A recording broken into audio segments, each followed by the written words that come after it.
A medieval moment. Feasting. Faire.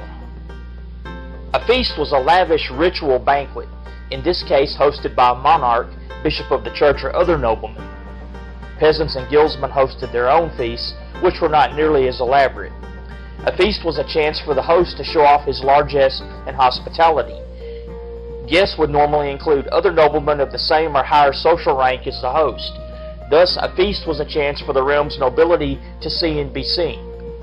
Though not an everyday occurrence, almost any occasion was suitable for throwing a feast.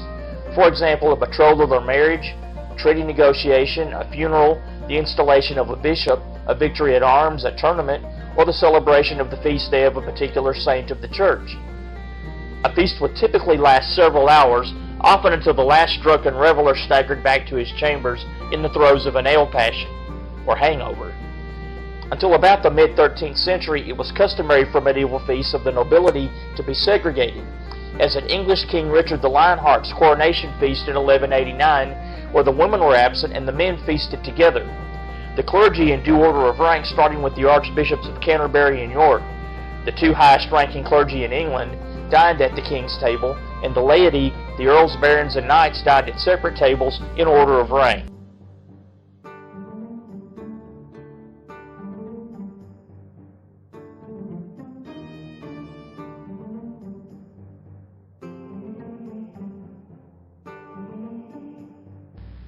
The Great Hall was the center of activity in a castle or manor house. Not only did the lord hold court here, but he also took his meals and entertained guests here. Early Anglo-Saxon and Danish halls were of timber construction, while later halls were of stone with stout oaken beams supporting the spacious roof. Early halls had large fire pits in the center, while later halls had large fireplaces, a medieval invention. Large and beautiful fabric tapestries decorated the stone walls and helped ward off the damp. The boards, or tables, were collapsible trestle tables, arranged in a large U or square shape, with the high table situated at the back of the hall, often upon a raised dais. Over the lord's chair or throne at the high table was a richly embroidered canopy called the baldachin. The hall tables were collapsible in order that they could be taken down after the meal and stored away. Often one table, called a table dormant or stable table, was left standing in the hall to provide food at any hour of the day or night. The boards were covered with white linen tablecloths. Table decoration was extremely sparse, since room had to be left for the dishes of food, the trenchers, mazers, and goblets.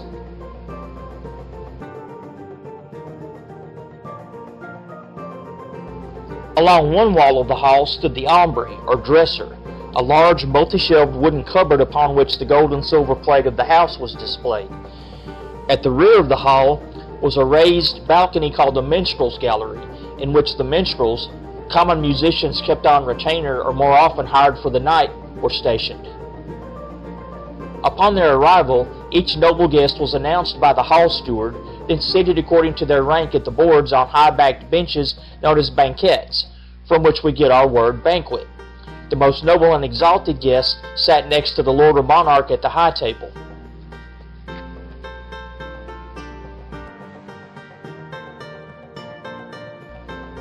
Upon the high table sat the salt cellar, the ornate and often bejeweled container from which salt was dispensed.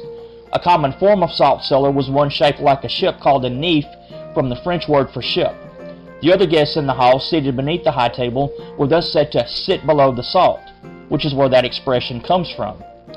Just before or after being seated, squires called urers assisted guests in washing their hands with scented rose water poured from decorative pitchers called aquamanils. As professional medieval chef Jim Mateer, whose catering company Good Cookery catered the Alabama Renaissance Fair Royal Autumn Feast for 9 years, says, quote, "Medieval cooking was not, as has been so easily assumed, a dubious practice that produced inedible dishes filled with strange spices and dangerous ingredients," unquote.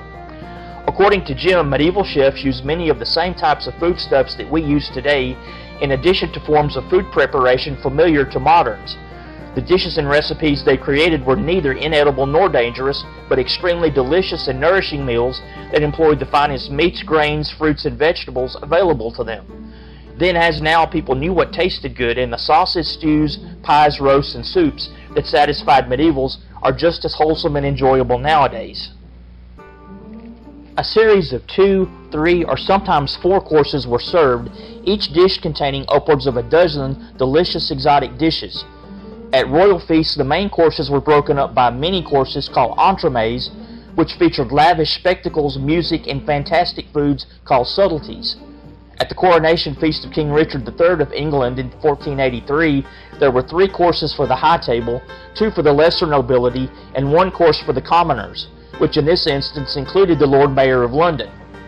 French banquets typically ran to 4 courses, while Italian feasts could run to as many as 8 or 10.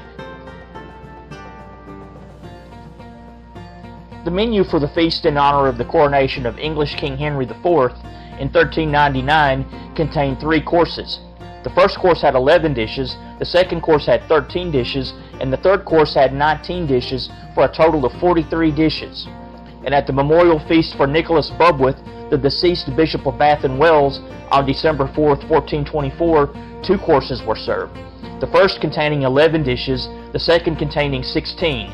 At this feast, due to their status as religious, hence prohibited from eating meat, the clergy were served fish dishes: cod, haddock, boiled sole, fried minnows, perch, crab, roast eel, etc., while the laymen ate meat dishes: pork chops, roast capon, roast swan, roast heron, roast pheasant, roast partridge, roast snipe, etc.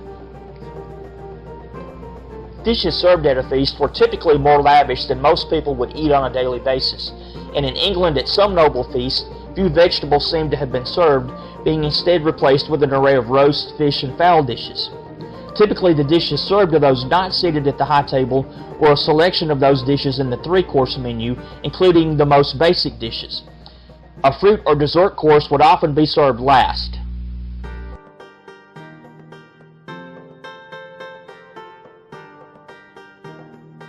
And while not understanding everything we now know about diet, medievals too understood that we are what we eat.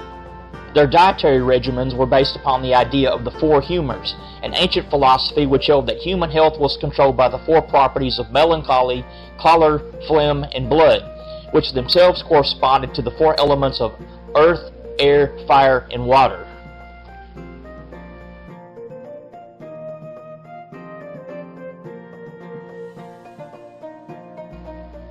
Therefore, medieval physicians recommended that meals be organized much as ours are today, with foods easily digestible such as light meats, warm, moist foods such as soups or broths or greens being served first.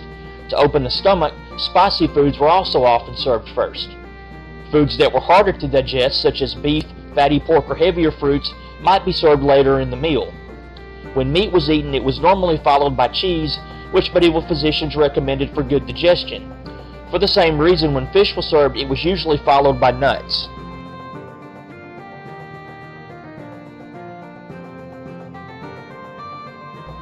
Wines and ales of all sorts were drunk at a banquet. However, the wine was typically saved for last, just before retiring, hence a feast would typically conclude with a snack of sweet cakes or fruits and wine. At large feasts, typically only the highest-ranking nobility were served the more exotic dishes, and then in smaller portions. The idea was not to get stuffed by eating everything served, but to sample small portions of several different dishes. Medieval hosts, especially noblemen, liked to offer guests a wide variety of choices, and noblemen were expected to share. The 13th century household rules for the Countess of Lincoln, attributed to Robert Grosseteste, Bishop of Lincoln, advised that her, quote, dish be so refilled and heaped up, especially with the delicacies, that you may courteously give from your dish to right and left to all at high table and to whom else it pleases you, unquote. At a banquet, the dishes themselves would often be arranged in their courses according to a theme, such as all fowl dishes or all fish dishes. Certain foods that we eat nowadays, such as tomatoes and potatoes, weren't eaten in medieval times. Tomatoes, as a member of the nightshade family, were thought to be poisonous, and potatoes were a New World discovery. The ubiquitous turkey leg was also a New World discovery. As well, medievals ate certain animals that in our modern era are on the protected endangered species list, such as whale and porpoise. Medieval chefs raised cooking to an art form, literally and figuratively. Peacocks were cooked and refeathered to seem as if still alive when served, and were made to breathe fire. Roast game hens were cooked in 3 colors. Roasted chickens were made to sing, and veal meatballs were cooked in saffron-colored pastry to look like golden apples.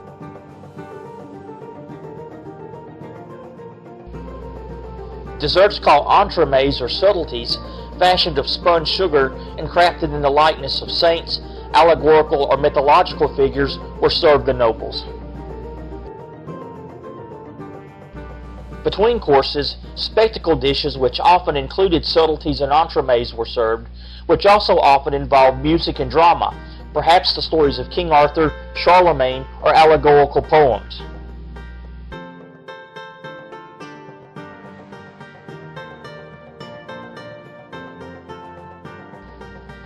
After the castle's chaplain blessed the meat, the different courses were messed forth or served in a noble court by pages and squires, young noble boys in training for eventual knighthood, whose training involved serving their betters at table. The courses were brought forth to the blaring of trumpets and skirling of pipes, then paraded before the high table, which was always served first. Only the high table was served individual portions. The other noblemen shared dishes called messes, usually 2 to a mess. Due to their exalted rank, guests at the high table were served double portions of each dish. The lord or monarch was served by a host of special noblemen servers. The cupbearer served the wines and meads before the meal, testing them for poisons or impurities in a ceremony called the credence tasting.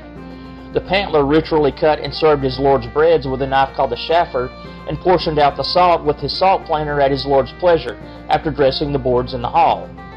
Before the meal, the pantler presented the upper crust, the choicest slices of bread, to his lord, hence the origin of the phrase upper crust. The sewer arranged the dishes on the board so that his lord could easily reach each one. The butler supervised the wine and ale butts. The venator secured the choicest cuts of meat. Wayfarers served the wafers, the thin sweet wafers eaten between courses and after the meal. The surveyor attended the surveying board, the table where dishes were brought for final prep before being served. The almoner supervised the alms dish, in which leftovers were collected for distribution to the poor. The most exalted position, often hereditary, was that of carver, who ritually cut and served his lord's meats. 15th century English printer Winkin de Worde published a book of carving, instructing carvers in how to cut meat.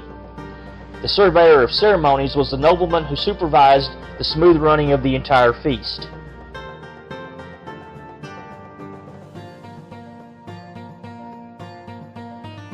Most foods at a medieval feast were carefully eaten with the fingers. There were elaborate finger rituals to prevent the fingers from becoming greasy or soiled. 2-tined forks were used to spear pieces of meat, which were then eaten with the fingers. Only the Byzantines, who brought the fork to Western Europe in the 11th century, and some Italians, ate a whole meal with forks. Stews were eaten with spoons or drunk from wooden bowls called mazers. Most guests brought a portable knife kit called a chatelaine with them to a feast. The host provided everything else. Wines and meads were drunk from goblets or chalices. Plates were not used. Diners ate off of large 3-day-old bread slices called trenchers, round or more often square-shaped, one trencher being paired and shared by 2 diners. After the trencher soaked up the juices from the meats, it could be eaten as a dish called sop. In the kitchens, which in early castles and manor houses were screened off from the rest of the hall by a wall called the screens passage, an army of cooks labored, often for days ahead of time, getting ready for a feast. Kistrons tended blandreths, large pots or cauldrons on a tripod, termed spits, and hoisted large cauldrons over the fires with heavy winches known as ratchet crooks. Scullions forced to lade and endured foods, this last being the painting of foods with food coloring. Rôtiseurs prepared and then served the many roasted meats, and saucers prepared the stews, bruets, and gravies. Finally, common kitchen boys fetched and sharpened the many knives and cleavers, among them the large cleavers called flesh hooks. All were supervised by the chief cook and his assistant.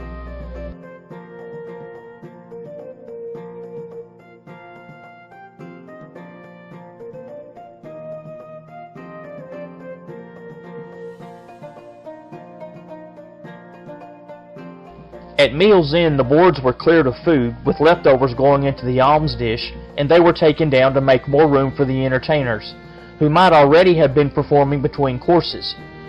The Lord might be entertained by a host of performers, including mummers or traveling actors, jongleurs, wandering jugglers, and tumblers, who also performed tricks with trained animals. The court fool might amuse the Lord with his or her witless buffoonery. Mayhap the aforementioned minstrels would play the latest Aquitanian dance tunes on their harps, recorders, rebecks, violas, crumshorns, lutes, nakers, and bagpipes. Perhaps troubadours or minnesingers, noblemen musicians, would favor the Lord with their selections, or perhaps the wayfarers would juggle their wafers. Often guests were expected to perform spontaneous songs or verses, which were sometimes written on the bottom of the small dessert platters called rondelles.